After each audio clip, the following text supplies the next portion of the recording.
by a bent line, by a straight line, by a crooked line. The Crooked Path, a podcast for modern cunning folk with Peter Pagan. Hello and welcome to The Crooked Path. My name is Peter Pagan, and this week we're going to be taking a look at raising energy for crafting. First of all, just a little bit of news. For those of you who have been following with bated breath, waiting in anticipation for this momentous moment, the deluxe conjure cards are now available to purchase from pendrakepublishing.com. They are $45. They're a nice tarot card sized deck. They come with a 112 page book on how to use them, and anointing oil, candle and holder, and a reading cloth, and a very nice presentation case. So very proud of them, very happy that they're finally available, and so I wanted you all to know that, because I'm like that. And if you haven't already heard, our training coven is now accepting requests for training. You can go to the Crooked Path website, crookedpath.org, or you can go to any of my Facebook pages, Peter Pagan or Pendrake Publishing, or the Crooked Path Pagan Podcast. That's a mouthful, Facebook page. And you can also find information on my blog and also on my author page on Amazon.com on how to apply. So if you're interested in doing a year of day of craziness, learning traditional witchcraft with folk such as myself, then go and check it out. And that is it for the news. So let's get into the meat of today's subject. So today we will look at raising energy, as I said.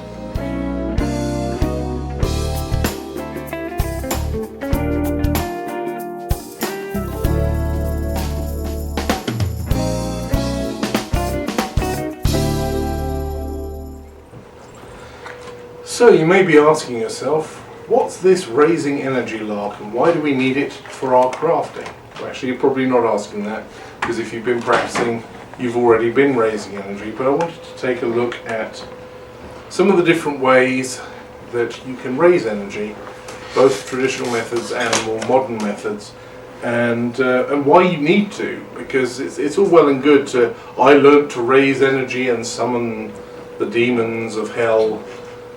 But if you know why, you may be able to do it a little better, because I've always found that the whys and wherefores actually help you to do it. In the olden days, way back when I was a young lad, the thing that differentiated sorcery from witchcraft and magic was that sorcerers knew that if you did A, you got result B, but they didn't know why. Whereas witches and wizards and magical practitioners of all other flavours understood the underlying theory and philosophy, and therefore were able to create new forms of magic, whereas sorcerers just worked by rote, following the instructions they'd been left, didn't know how the process worked, so they weren't able to devise new ways of working magic. Like I said, that's back in the old days, way back, when I was very young and very impressionable. And now I'm old and slightly less impressionable, and definitely less pretty, but that's another story. So why do we need energy? Well, partly because when you think about what you're trying to do when you're crafting is a term for practical magic. So you, generally speaking, 9 times out of 10 when you're crafting, you're trying to do something that's going to affect the mundane world. And that takes energy, especially when you realize that the underlying theory of how crafting works is that what you do is you create an imbalance in the universe and cause the universe to move to correct that imbalance. And in the process of correcting that imbalance, it brings about the thing you're working for. So it sounds a lot like swatting a fly with a nuclear device, and it kind of is, but it kind of works. In fact, it doesn't just kind of work, it really works well. It's the universe's preferred way of doing things, apparently. So who am I to argue with the universe? It's a lot bigger than I am, and that's saying something.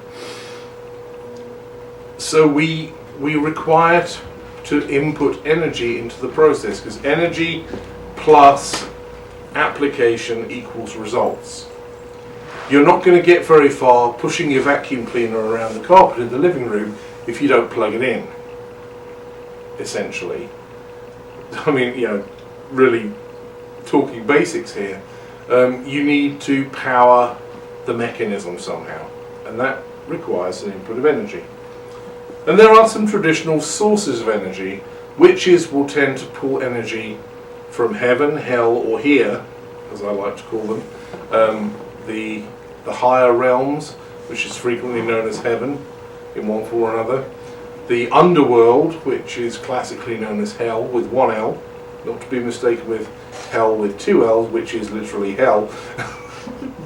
Yes, I am that bad. and the physical realm.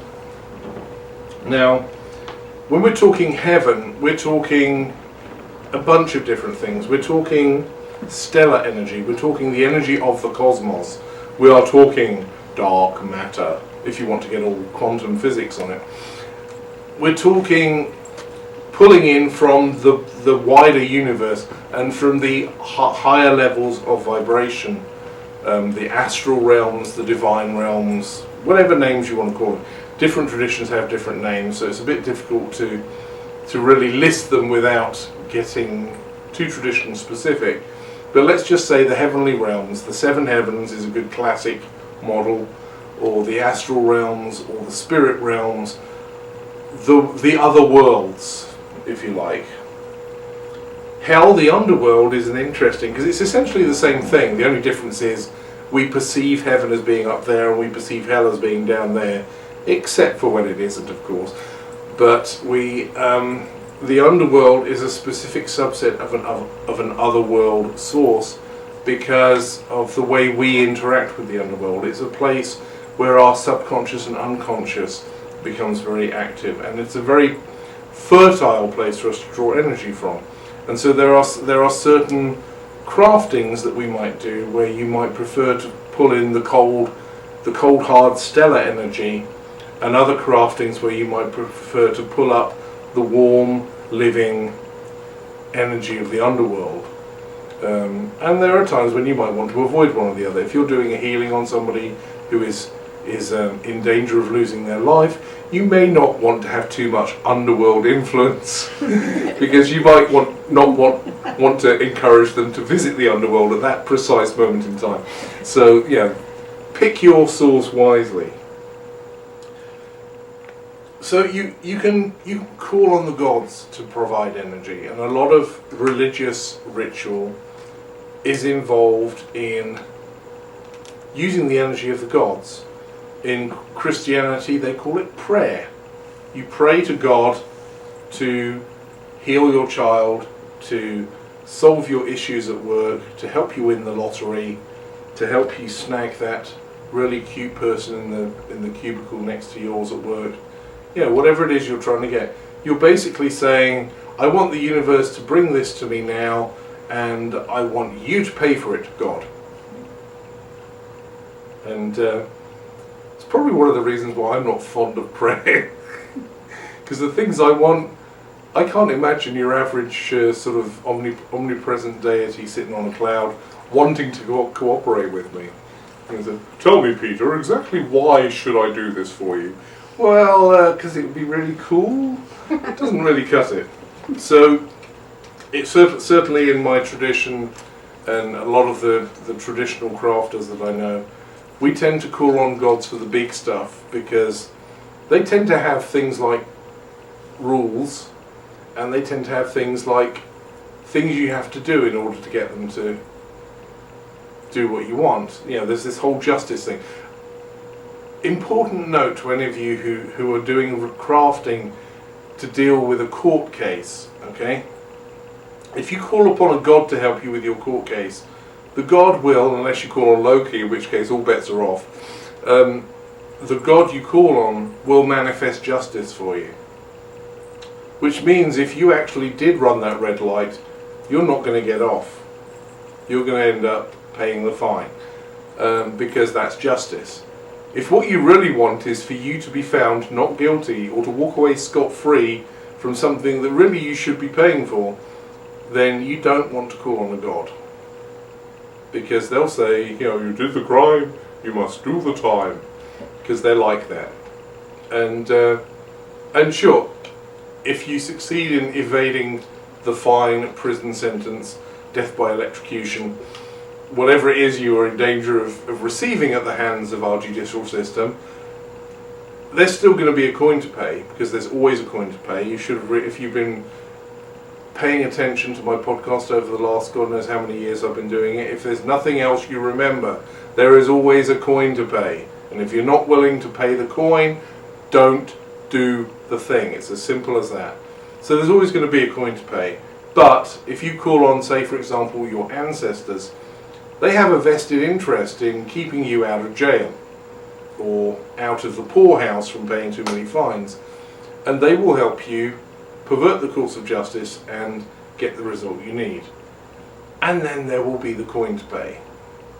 You'll end up paying in some other way. Sometimes it's obvious, sometimes they'll say, alright laddie, but you've got to do this for us first. Well, if they're Scottish, if they're Irish or Welsh or Serbo-Croatian, then it's probably going to sound a little different. But generally speaking, they're going to either stipulate something you have to do in payment, or the universe will provide an opportunity for you to pay in full when you least expect it, or at the most inconvenient moment, because the universe is like that. The universe is in fact a dick. Just in case you were wondering. Another place you can draw energy from, and this is the least coin-worthy place to draw energy from, is from within yourself. And sometimes for the little things, that is perfectly appropriate. You're doing a working to find a book that you need for your studies. You may not need to call upon mighty Thoth, Lord of all science, knowledge and writing, to bring that book to your doorstep, because maybe you just need to convince the universe that the nearest available second-hand copy happens to find its way to the bookstore that you normally go to, or to the website that you normally check. And that's fairly small magic. You could probably do that using the energy from within yourself. You don't need to call on the gods and ancestors for that. However, your internal resources are limited, which means if you want to do bigger stuff and you try and use your own energy, prime example of the people who start out, discover they have an aptitude for healing and set about trying to heal everybody they know. 9 times out of 10 they start off trying to heal using their own energy, and what happens is they get run down, they get exhausted, they may even start manifesting the ailments of the people they're trying to heal. Really bad news. So this is why you need to identify what you're doing, how big a deal it is, and what is the most appropriate source of energy. And you do not want to ever do healing on somebody else using your own energy, because that's a great way to make yourself sick, either directly or indirectly. But as I said, the little stuff, little practical things, a little bit of glamour, putting the fluence on somebody, you can do using your own energy, because it doesn't take a lot of energy. In fact, if it weren't for the fact that we're all kind of mildly ADD and get distracted by stuff, if we had ironclad focus, it would take practically no energy at all to put the glamour on somebody. But then if we all had ironclad focus, we wouldn't be able to put the glamour. It's a difficult thing. Go read my book on enchantment. And that wasn't a plug, even though it sounded like it. You can also draw energy from external sources. If you're in some places in nature have a natural resonance, and you can draw on the energy from nature. You can stand with 1 foot in the ocean and 1 foot on the beach, and draw the energy from that liminal space. It's that is a very potent and powerful way. If you're not of the God calling variety of pagan, and you want to do some major magic, one of the best ways to do it is to go to a liminal place at a liminal time. So in other words, at dawn or dusk, be it somewhere like between the high and low tide mark on the beach, at the edge of the forest, on the precipice of a cliff, or at the top of a waterfall, or somewhere like that, and draw on the energy of nature from those liminal spaces. Basically, nature becomes the god that you're calling on, but you don't have to get all anthropomorphic with it, because it likes just being nature at that point. And so for atheist magic workers, and yes, there are atheists who practice magic, it sounds contraindicated, but it does actually happen. These are the kind of sources of energy that they call on. And we can call on them too. Just because you believe in a god or a number of gods, or ancestors, spirits, and various non-corporeal entities of your choice, doesn't mean you can't also just call on nature.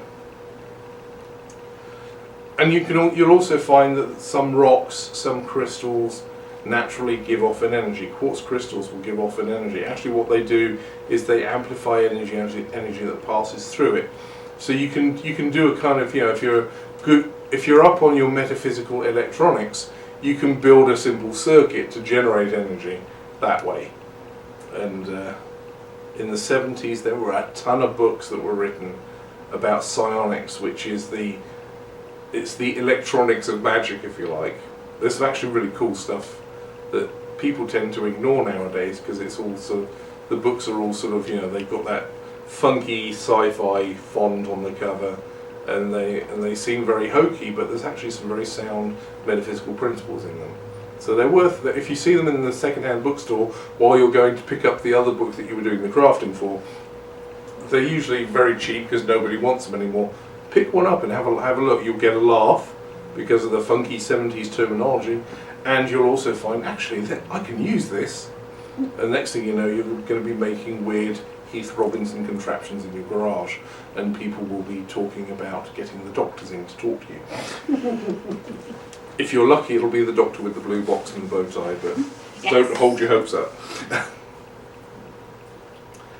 There are traditional ways of raising energy, and the main ones that I wanted to talk about tonight are coning and milling. Now, coning is also an alternative therapy technique that I have no idea how that works, so I'm not going to digress on that, other than to mention there is another technique called coning. Don't get them confused. I think coning involves putting candles in your ear or something. That will not raise energy. I've heard it's very relaxing when you're on the receiving end, but it will not raise energy for crafting, unless you accidentally set your earlobe on fire, in which case you'll suddenly become very energetic. But probably not the best way to deal with it. Coning and milling are often regarded as two sides of the same coin, but they're actually very different. On the surface they are very similar. They both involve tromping around in a circle to generate energy. However, coning involves literally raising a cone of energy. Like one of Madonna's bras lying on the floor. And the idea is to create this clockwise or deasil, or as the old English pronunciation would have it, jessel. The old jessel circumnavigation of the energy, creating this cone of power that builds and builds and builds, and when it reaches a certain point, you release it and direct it at whatever it is you're doing. Sometimes this is done as the crafting by itself, sometimes it's done around a crafting. You can do this to charge talismans and amulets, and to energize workings that you're doing in some other way. Lots of different ways of using it, and in the practice section I'll be showing you how to do coning, so don't worry, I'm not going to leave you in the dark too long. Milling, on the other hand, is usually done with shins, although it's a common misconception that you have to cone deasil and you have to mill with shins. You can actually do both of them in either direction. It's the manner in which you work that makes a difference. It's just that traditionally you tend to work deasil for coning to build positive energy, and you tend to work with shins with a mill because it's the Widdershins walk, and a lot of the taboos against walking Widdershins in circle that you find in various Wiccan traditions, and you see it mentioned sometimes in older witchcraft traditions as well. A lot of the reasons there are prohibitions against it is to stop you accidentally milling, because it's serious stuff and we want to keep it secret. That's the theory anyway. So coning and milling are two ways of working. You're going to get very different results with the two. Coning is often done to raise energy that you want to throw at something. It's a good way of raising energy for healing. That is not using deity or any entities. It's also a good way of raising energy to bring about large changes. And you can use it just as pure energy as well.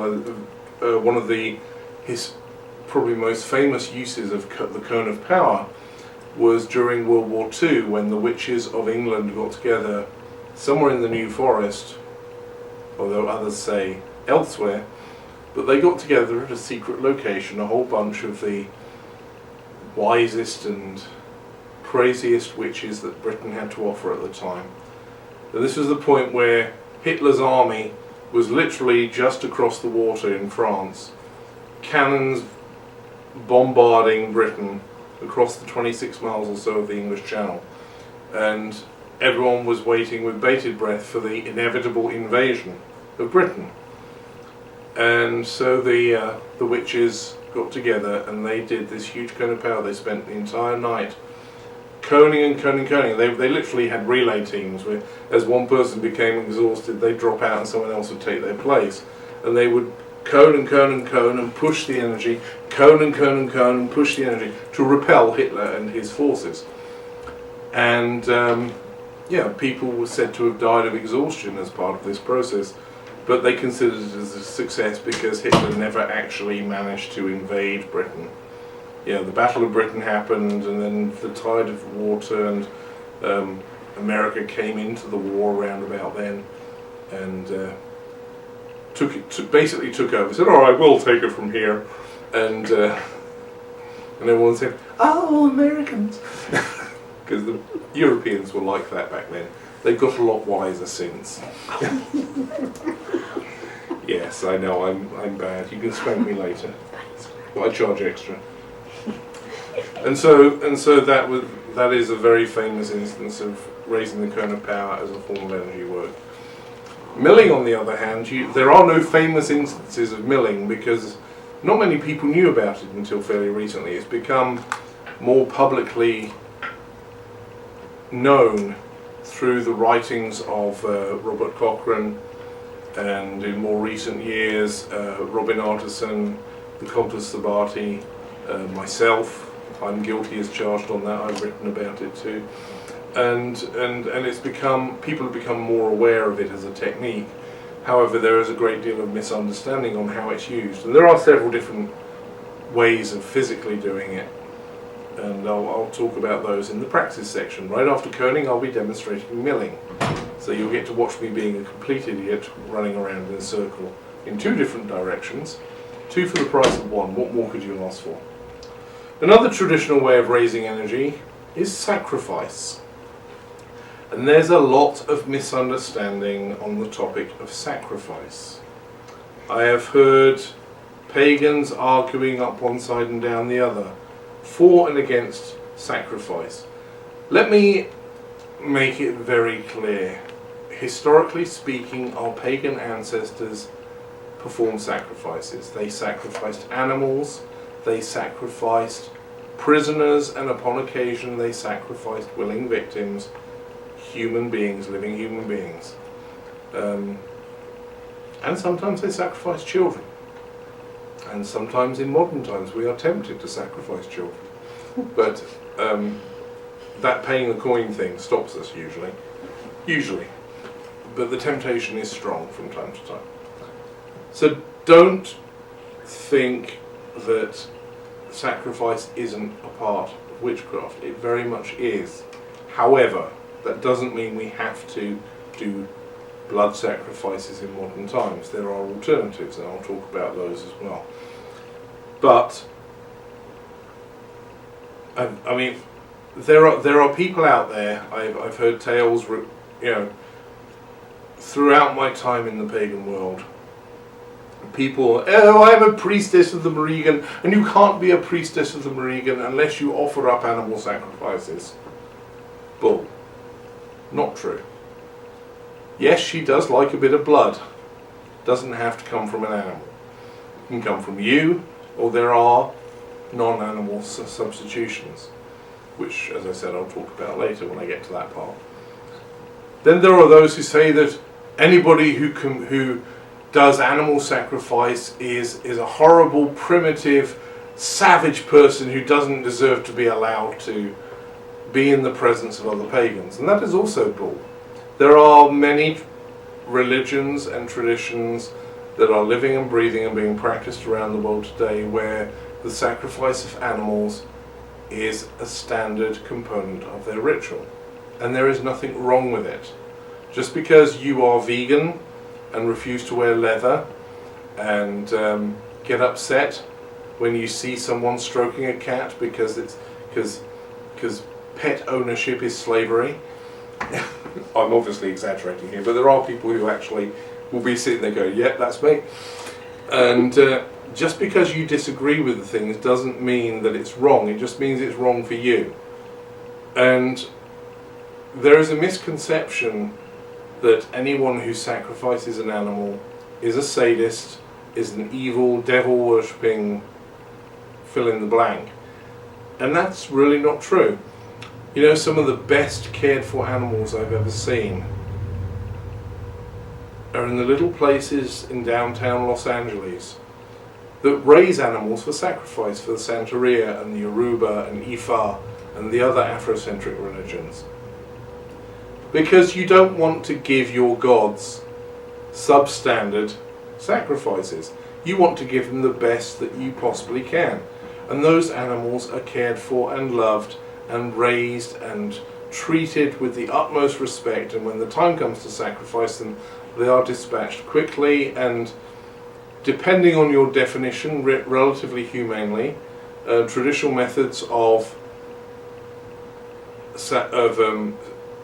executing the animal sacrifices tend to be throat slitting, and they tend to be clean and pretty quick and relatively painless. I mean, yes, there are more humane, in quotes, methods of dispatching an animal, but they tend to not work as a sacrifice. Because why is animal sacrifice magically appropriate? I mean, is it because we like killing animals? Well, join a hunting club. You don't have to do magic to kill animals. You can go and hunt. You can go and work in an abattoir. You'll very quickly not enjoy killing animals if you work in an abattoir. It's not pretty. But the point of sacrificing an animal's life is to release the life force, to release the energy of that animal. And that needs, in order for it to be useful, it needs to be done in a quick and controlled manner. And slitting the throat creates a massive and sudden release of energy, which can then be directed. It's essentially the same as the climax of the cone, which is why modern witches often cone a lot, because it saves you having to kill an animal, and a lot of modern pagans are squeamish. I'm not saying they shouldn't be, I'm just saying so you're basically getting that release of energy in exactly the same way. And I know this is going to disturb and make some people uncomfortable, but what I'm trying to get at here is this whole idea of judging other people because you don't like something really pisses me off. And I know it's not technically the topic of the evening, but we're talking about raising energy, and a viable and traditionally valid method of doing that is through animal sacrifice. And besides, if you don't understand animal sacrifice, you're not going to understand some of the alternatives. So whether you would rather pet your puppy than chop the head off your cockerel or not, you still got to understand why chopping the head off a cockerel is effective, and the reason is because it has this huge release of energy. which is very easy to direct and manipulate because it's just there. It's like plugging into the mains. And human sacrifice, especially of a willing sacrifice, a sacred king, releases an incredible amount of energy. Because part of it is because every time that ritual has been done previously, builds a momentum. It's a bit like there's a flywheel, and every time you perform that ancient ritual, you give the flywheel a kick and keep it rolling round, so that when the time comes that you execute your sacred king, not only have you got the life force of the person who is being sacrificed, but you've got all the energy that's built up from this metaphorical wheel turning. And it becomes a huge and very powerful and potent source of energy. Needless to say, it's not something that was done every year. The sacred king, back in the days when they actually killed sacred kings, was killed after 7 years. That gives you a good long time, that wheel going around. You get basically 7 years worth of life force dispatch, plus all of the momentum of the tradition since it was instigated as well. So it's a very potent, very powerful way of releasing a large amount of energy that can be used to power ritual, to power crafting, to power whatever. And this is why some sick bastards will go around sacrificing animals, trying to raise the devil and do a pact and stupid things. Mostly drugged up teenagers, but there are occasional people who would nominally be considered adults who try it as well. I think it's pretty pathetic myself, but yeah, who am I? I'm not opinionated at all. You probably realise that by now. The flip side of sacrifice is making offerings, and this is usually a lot less distasteful to the modern pagan, because making an offering often involves food stuff. So if there is an animal involved, it's already dead. Somebody else did that part. So your Kentucky Fried Chicken, or whatever it is you're offering up to the ancestors, you didn't have to actually dispatch it yourself. Now, speaking as someone who's raised their own livestock, has raised chickens and slaughtered chickens for the pot, and had to do mercy killings of large numbers of guinea pigs.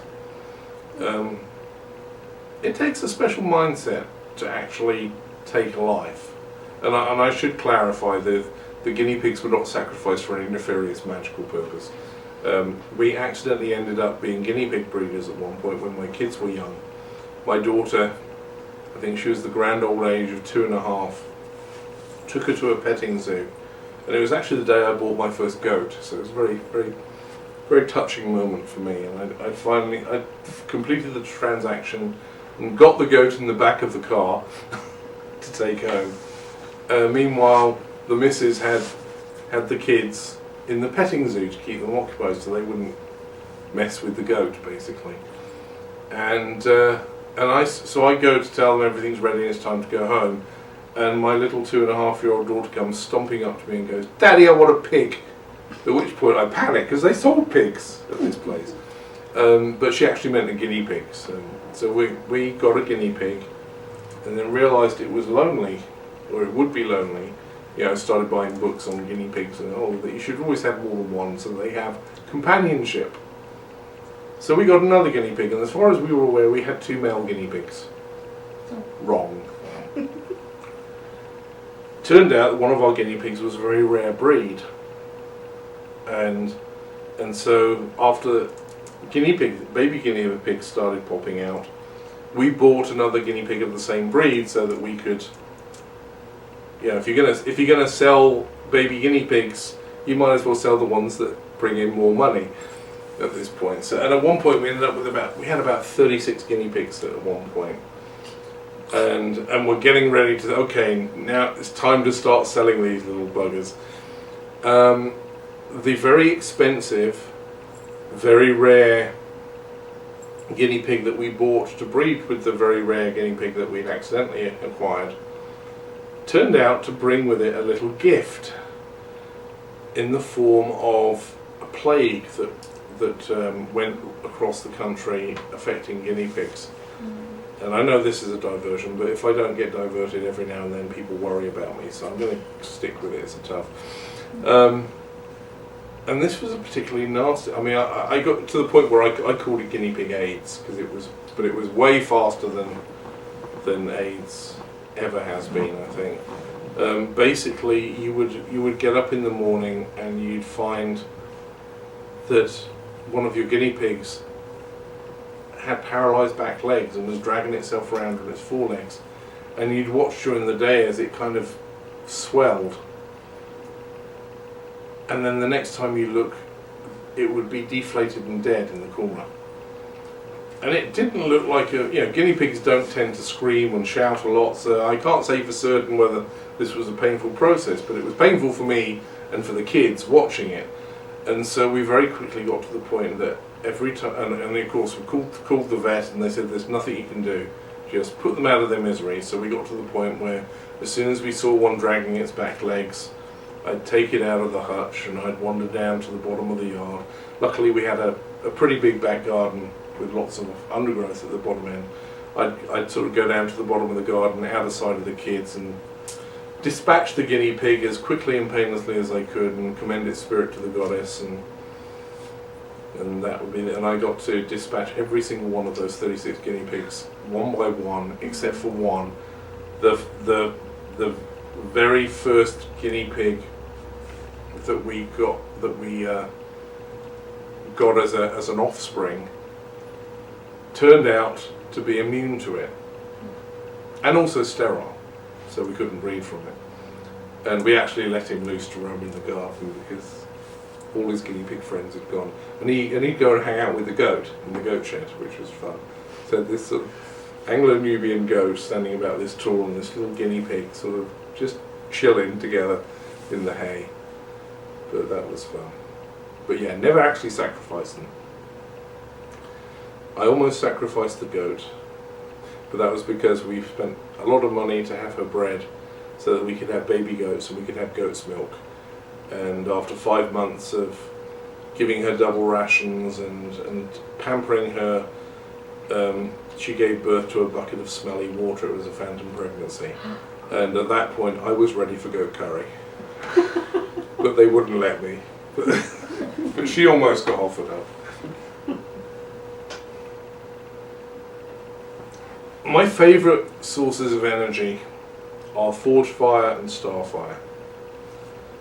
In traditional witchcraft, the cosmology of traditional witchcraft generally has it that in the centre of planet Earth is an interior sun, what they call the Black Sun.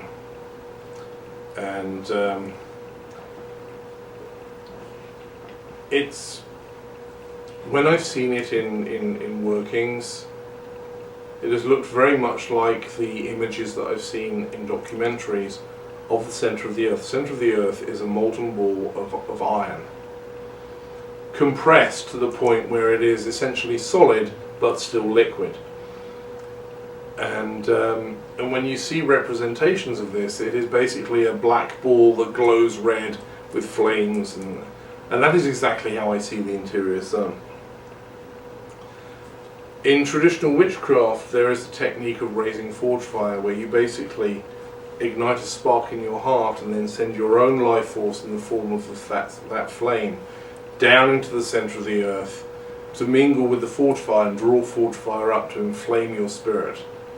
And it is very potent, and for the students who are listening in on this, not to be tried without supervision, because just like with physical fire, you can get burnt with it.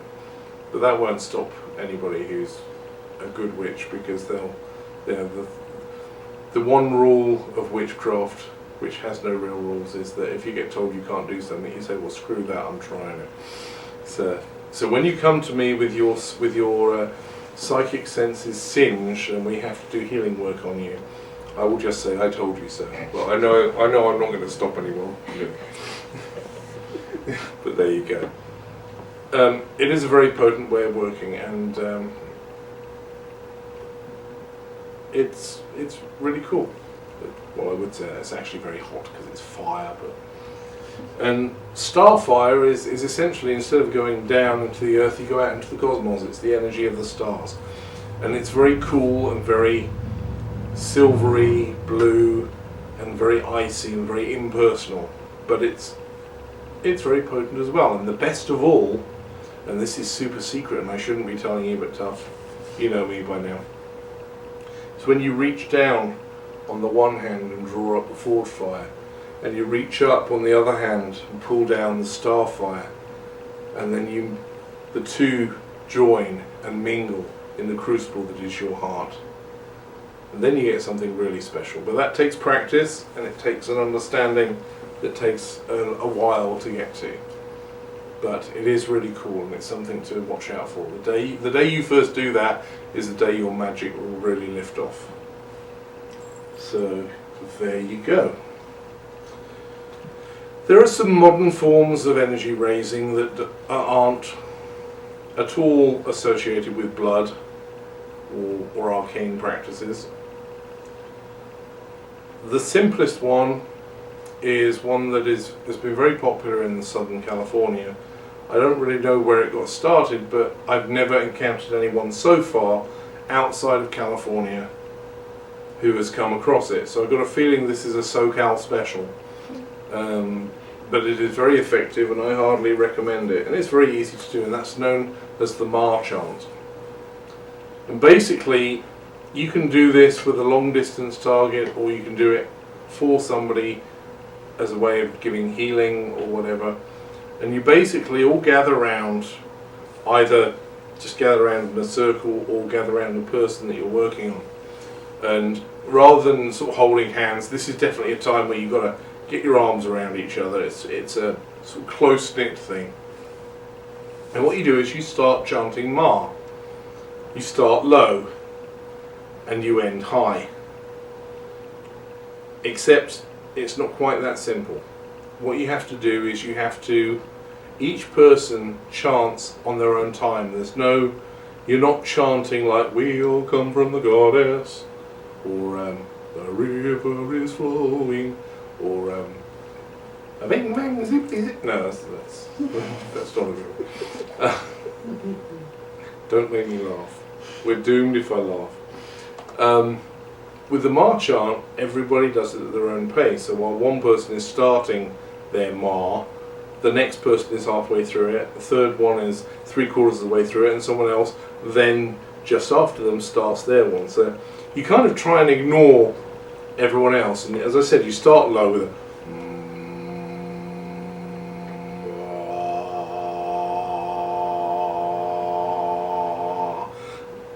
and you really keep going until you have to pause for a breath, grab a breath and start again. And you gradually let the note get higher and higher. And everyone's doing this at their own pace. And what you think would be a horrible cacophony frequently becomes incredibly beautiful and harmonic. And not because anyone's trying to harmonize, because you're specifically forbidden from doing that. It just tends to flow that way, and you feel patterns flowing within the energy and within the sound as well. And everyone gradually, slowly, painfully creeps higher and higher until the person leading it finally feels the point where it's time to let go, and everyone just goes, ah! And there's this huge scream, energy gets released, and everyone lights up a cigarette, metaphorically speaking, because it's that good. If you do it right, it should take at least 10 minutes. If there's a whole bunch of you, you can stretch it out longer. It should get to the point where it's almost painful, because you're just going, and the release is, well, there's no two ways about it, orgasmic. Hence the cigarette afterwards. And it's a very effective way of raising energy. It doesn't involve sacrifices, doesn't involve pacts with the devil, doesn't involve any of the old fogey stuff that a lot of modern pagans seem to not really like. How dare they? That's our stuff.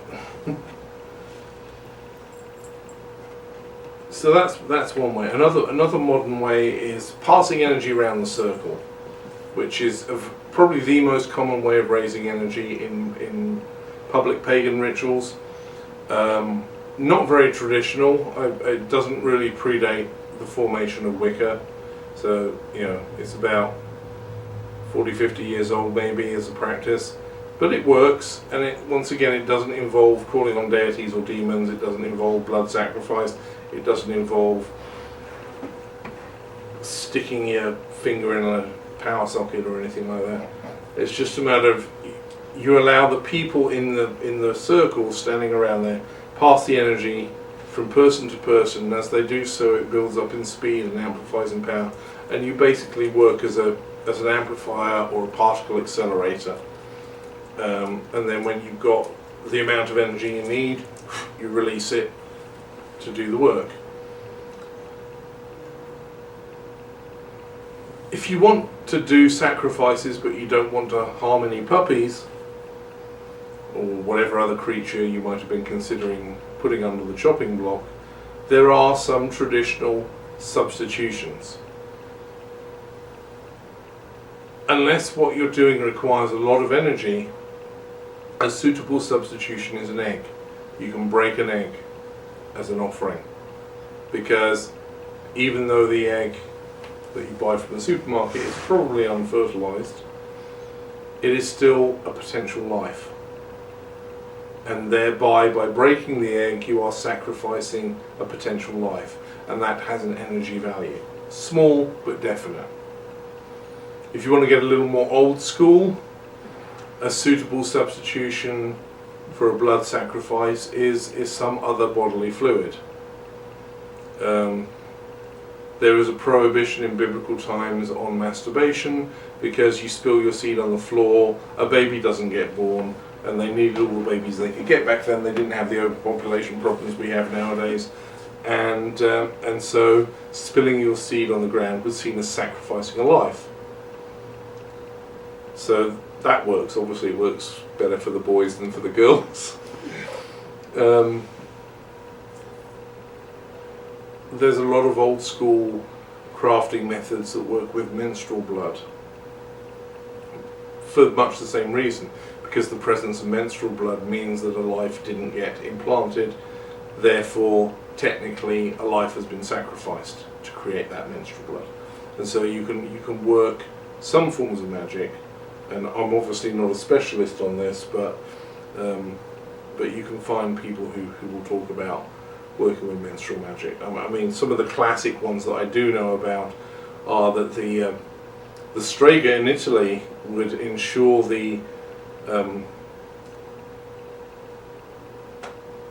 what's the word? Not I keep wanting to say felicity, but that's not the right word. The faithfulness of their husbands by putting a few drops of menstrual blood in their morning beverage.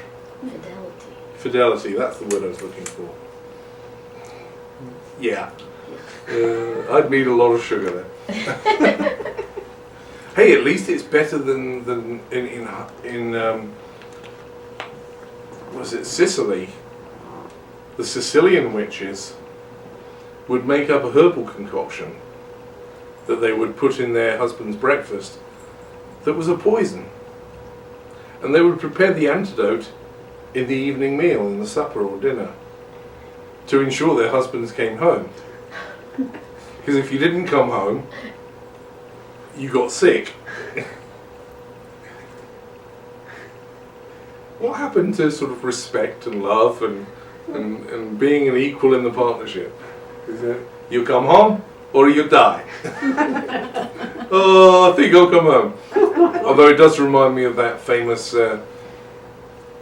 event with Winston Churchill during World War II, where he was, during World War II they had the war offices in the bunkers underneath Westminster, and Winston Churchill would work very late. He was an insomniac and would he had quarters down there as well, and he would work late into the night and would often be found wandering the corridors pondering solutions to problems. And there was this famous interaction he had with this Lady Salisbury, who was a very vocal opponent of his in government, and basically, there are several famous encounters they have. There's the, "Sir, you're drunk. Madam, you're ugly. Tomorrow I'll be sober." but this particular one is after some particularly loud and annoying argument they had in the corridors late one night beneath the Houses of Parliament. She announced to him and to anyone else who was listening, and considering her voice was quite powerful, that's pretty much half of London, "Sir, if you were my husband, I'd poison your tea." And he said, "Madam, if I was your husband, I'd drink it." But yeah, quite a different kind of sacrifice, really. So that is the law section, so let's move on to the practice.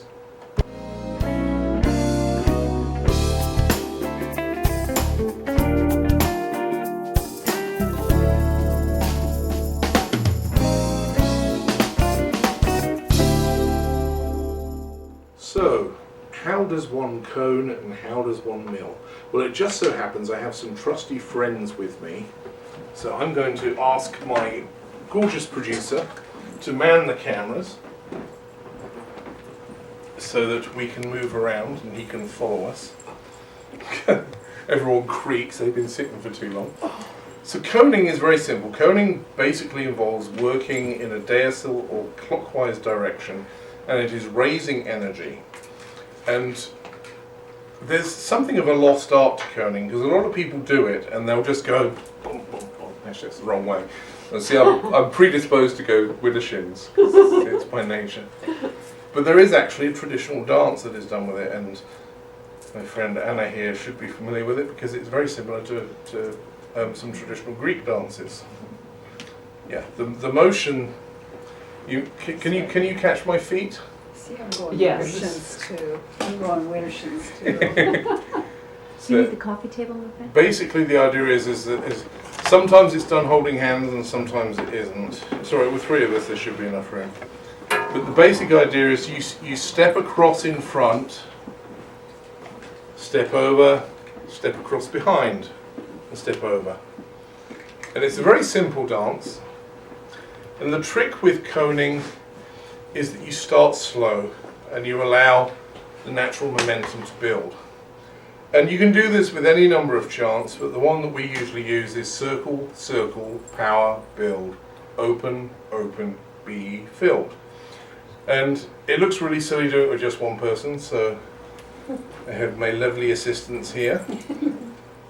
And it really is very simple, just in time with the chant.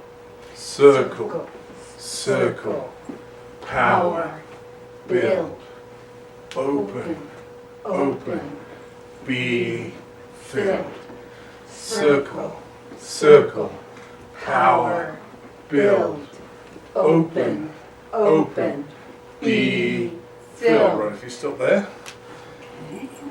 If you really want to get the dance move down pat, the body needs to move as well. So as you turn, it's circle, circle, power, build. So although your arms are staying in the same plane, your body is going. So as you traverse around the circle, you're facing forwards, then backwards, then forwards and backwards.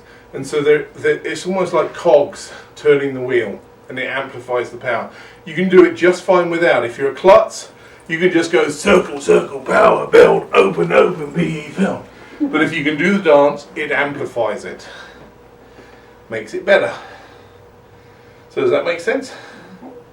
And you literally keep going until you feel the power build up the right way. I often visualize, because I'm weird, two little dragons spinning around. As we're going round, outside there's a dragon going the same direction as us, which I normally see as blue. And inside there's a dragon going in the opposite direction, which I see as red, because I'm into the Doppler effect. And I find that helps as well. Not necessarily the dragons, but visualizing the colours rotating in opposite directions somehow builds up, it builds the friction, if you will. And this whole thing acts as a kind of generator, and it builds up a head of energy, the cone of power, which you then, when you feel you can't hold it any longer because it gets stronger and stronger and it starts to... and at that point the person who's leading the cone thing goes, go! And you just woomph it. If there's a person in the middle, you woomph it into them. If you've got a target that's long distance, like the Germans, you woomph it at them. So that's coning. Then there's milling. There's trouble at mill. Milling is, of course, widdershins, usually. And it actually involves creating a vortex rather than raising energy. What you're looking to do is to open up a gateway. Milling is often used, at least in many traditions, it's used as a way of travelling between the worlds. And so you open up the vortex and it allows you to descend into the underworld. And from there, it's like a hub. You can then take quick flights to wherever else you want to go. Milling doesn't involve holding hands. For most people in a mill, it involves just focusing on the back of the person in front of you and letting yourself be pulled. It's almost as if, you know those toys where it's the front end of a dog and then there's either springs or a cord that holds sections and then there's the tail at the end. That's milling. The person who's leading the mill is pulling the string and everyone else is getting dragged along. So if you'd like to come in. And once again, there are a bunch of different chants that you can use for this, anything appropriate. But the one we usually use is Hio, Dio, Hu Ha Hye, which doesn't really translate into anything intelligible, but it's a really good milling chant. And so the trick here is threefold. First of all, you should always go a little slower than you feel you need to. So you're always holding back a little, always dragging a little. The second thing is about creating friction, not fiction. It's about creating friction. This is when Sisyphus is rolling the rock up the hill in hell, and then he gets to the top and the rock rolls down to the bottom and he has to start again. This is rolling that rock. That's the way it should feel. Treading the mill, if you do it right, is painful and uncomfortable and unpleasant, but very effective. You should always do it with bent back, bent knees, and as you're treading around the circle with the shins, you're also swaying from side to side. You'll see it as we do it, okay? So, here we go. Heel, deal, hoo, ha, yeah. Heel, deal, hoo, ha, yeah. Heel, deal, hoo, ha, yeah. Heel, deal, hoo, ha, yeah. Heel, deal, hoo, ha, yeah. Heel, deal, hoo, ha, yeah. And let it fade out. What you would normally do at the end of a meal is when you get to the point where everyone is going, for God's sake, let us die. Because it does get a bit like that. The person leading the meal will feel when it gets exactly the right spot, which is always almost exactly 2 minutes beyond the point that anyone thinks it should have gone. He then yells down and everyone just collapses on the floor and releases downwards. There are exceptions, but that is generally speaking the way it works. There are some traditions, such as the clan of Tubal Cain, that do a slightly different meal, where they will have a candle or some other point of focus in the centre, and they will look down their left arm. They'll point at the candle or whatever it is, and there's a particular way of looking down your arm. You kind of have to cock your head back to look down the back of your arm down to your fingertip. And what that does is it cuts off the blood circulation to the brain a little bit. Not a lot, but just enough. And this is a trance-inducing technique. And by going around like that, they very quickly get into a very deep and very profound trance state. And that enables them to travel between the worlds and seek the advice of the old ones. So, that is pretty much it for tonight. We've had a good run. It was a fun evening for me, at least. Not so sure about these other buggers, but we've pretty much covered a good introduction to energy raising. I hope it's been of some use to you. I hope you'll try some of the techniques, and I hope that your crafting will always lead you true. Thank you very much for listening.